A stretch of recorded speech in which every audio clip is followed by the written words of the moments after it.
Hello friends, welcome to Jenifa cooking.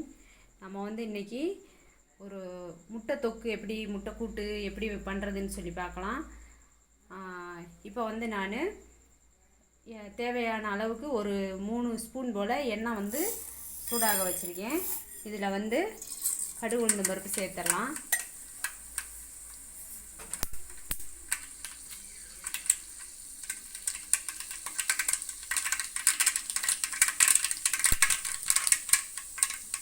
கடுகு உடஞ்சதும் சுத்தம் பண்ணி வச்சுருக்கிற சின்ன வெங்காயத்தை வந்து இதில் போட்டுக்கலாம்.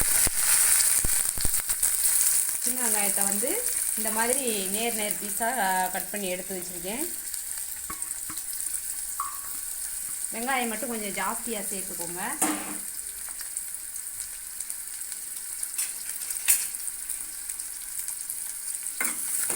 இப்போ வந்து வெங்காயம் நல்லா வதங்கட்டும்.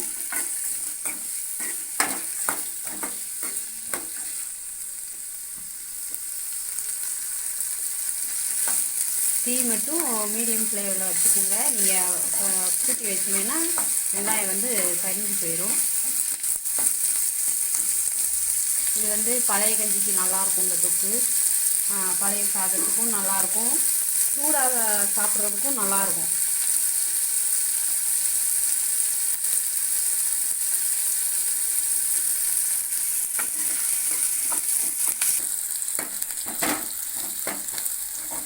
இப்போ வந்து வெங்காயம் இந்த அளவுக்கு வந்து வதங்கிடுச்சு.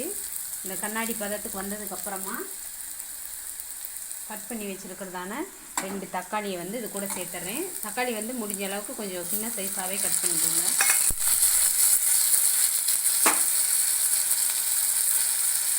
இது கூட வந்து தேவையான அளவு உப்பு சேர்த்துக்கோங்க.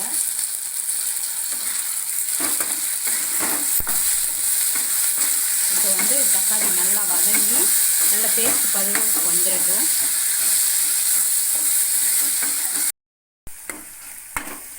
இப்போ வந்து இந்த அளவுக்கு நமக்கு தக்காளி வதங்கி கொஞ்சம் ஓரளவுக்கு பேஸ்ட் மாதிரி ஆயிடுச்சு. இதுக்கு வந்து தக்காளி நல்லா பழமாக இருந்தால் இன்னும் டேஸ்ட்டாக இருக்கும். இப்போ வந்து 2 ஸ்பூன் மசால் பொடி சேர்க்குறேன். இது வந்து வீட்டில் அரைச்சி எடுத்த மசால் பொடி. இது கூட வந்து மட்டன் பொடி 1 ஸ்பூன் சேர்த்துருக்கேன்.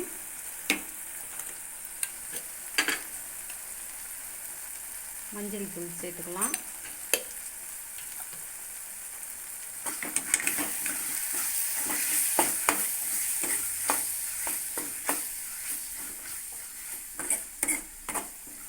இந்த மாதிரி இந்த கலவையை நல்லா கலந்து விட்டுட்டு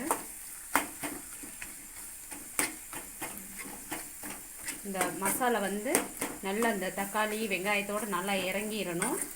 அதுக்கப்புறமா இந்த ஓரத்துலலாம் பார்த்தா இந்த வெங்காயம் வதங்கினது நல்லா வதங்கி இருக்கிறதுனால நமக்கு அப்படியே இந்த எண்ணெய் வந்து அப்படியே வெளியில் தெரிகிற மாதிரி இருக்கும். இந்த பருவத்தில் வரும்போது நான் வந்து ஆல்ரெடி முட்டை வந்து அவிச்சு எடுத்து வச்சுருக்கேன். இது கூட வந்து முட்டையை சேர்த்துடலாம். நமக்கு எத்தனை முட்டையோ அந்த மாதிரி தேவைக்கு வந்து முட்டையை சேர்த்துக்கலாம். சேர்த்துட்டு முட்டையை அப்படியே உடைச்சிடுங்க. சூடாக சாப்பிட்றதுக்கெல்லாம் நல்லா டேஸ்ட்டாக இருக்கும்.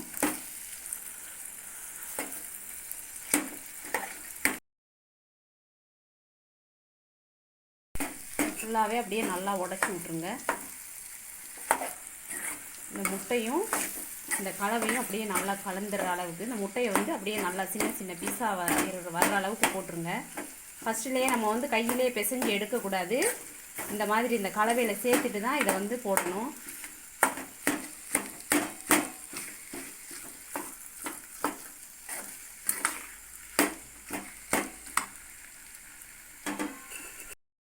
இது கூட வந்து இப்போது 1/2 ஸ்பூன் போல் மிளகுத்தூள் சேர்க்குறேன். சேர்த்துட்டு இந்த அளவுக்கு வந்து லைட்டாக இந்த அளவுக்கு மட்டும் தண்ணி சேர்த்துக்கோங்க. மிளகுத்தூள் சேர்த்ததுக்கப்புறமா சேர்த்துக்கோங்க. அப்போ வந்து இந்த சட்டியில் நமக்கு வந்து இந்த பாத்திரத்தில் அப்படியே ஒட்டி வராமல் அப்படியே நல்லா அந்த மசாலா வந்து நல்லா அந்த முட்டையோடு கலந்துரும்.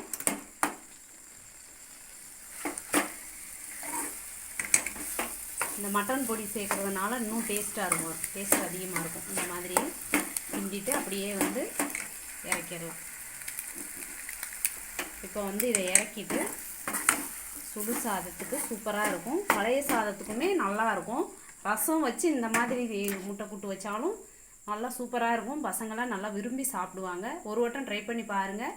அடுத்த வீடியோவில் சந்திப்போம். பாய்.